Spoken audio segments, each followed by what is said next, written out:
வணக்கம் சார். இந்த வணக்கம் வணக்கம் வணக்கம். முதல்கட்ட வேட்பாளர் பட்டியல் 23 பேர் கொண்ட பட்டியல் அதிமுகவில் அறிவிக்கப்பட்டிருக்கிறது. உங்களுடைய கருத்து என்ன சார்? நீங்க பேசுறத கேட்டுட்டு இருந்தேன். காலை வணக்கம் சத்தியம் டிவிக்கு. கண்ணன் சார் பேசுறத கேட்டுட்டு இருந்தேன். பெண்கள் வேட்பாளர்களே இல்லையே 23 அப்படின்னீங்க.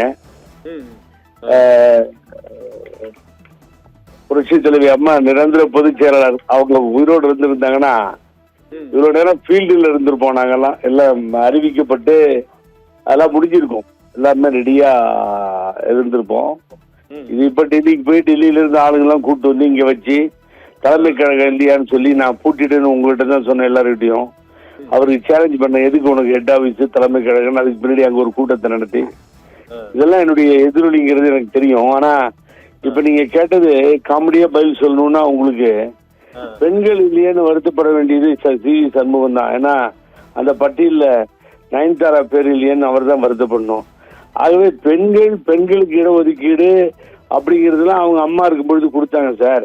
இங்க வந்து ஆட்சி மன்ற குழுவோ எதுவும் கூடுறதும் இல்லை. ஆகவே பெண்களை பத்தி கவலைப்படுறதும் இல்லை.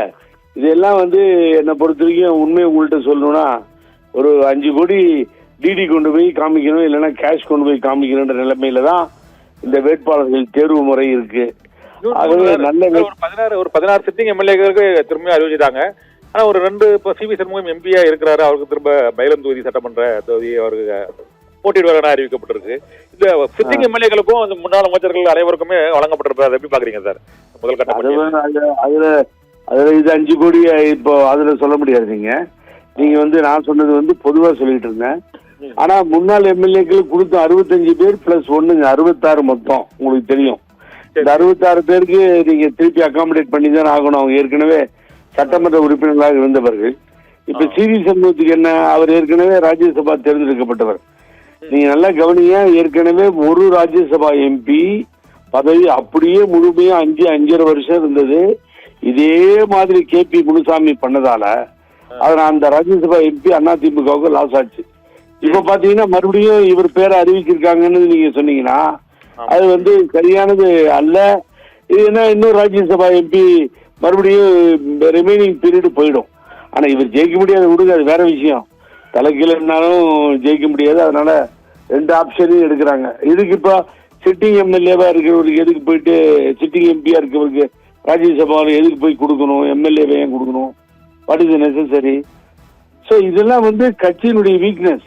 அந்த தலைவரால கண்ட்ரோல் பண்ண முடியாம போய் நான் அங்கதான் நிற்பேன் அப்படின்னு KP முனுசாமி போய் நின்ன மாதிரி அவர் போய் நிக்கிறன்றார். இவரால் தடுக்க முடியாது. அவர் நிக்கிறேன் அப்படின்னாருன்னா அவர் வச்சுதான் சட்டம்.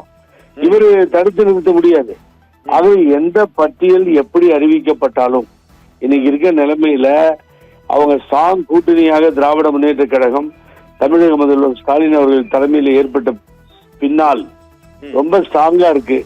ஆகவே எதையும் விட்டுவிடாமல் எல்லோரையும் இணைத்துக் கொண்டு சென்ற காட்சியை நாம் பார்த்து விட்டோம். ஆகவே ஒரு மாபெரும் வெற்றியை பெறுவார்கள். சுயிப்பாகும். ஏடிஎம்கே நீங்க ஒரு இடத்துல ஜெயிக்கும்னு சொல்லி நீங்க நினைச்சு கூட பார்க்காதீங்க. அது நடக்கவே நடக்காது. பிரிந்து போயிருக்கிறது. 4-5 ஃபேக்ஷனா இருக்கு. நான் ஒரு புரட்சி அதிமுக ஆரம்பிச்சேன். இப்படி பிரிந்து போயிருப்பதால் இதுல வெற்றி காணவே முடியாது. முழு வெற்றியும் முழுமையான வெற்றியும் எதிர்கட்சிக்கு போயிடும்.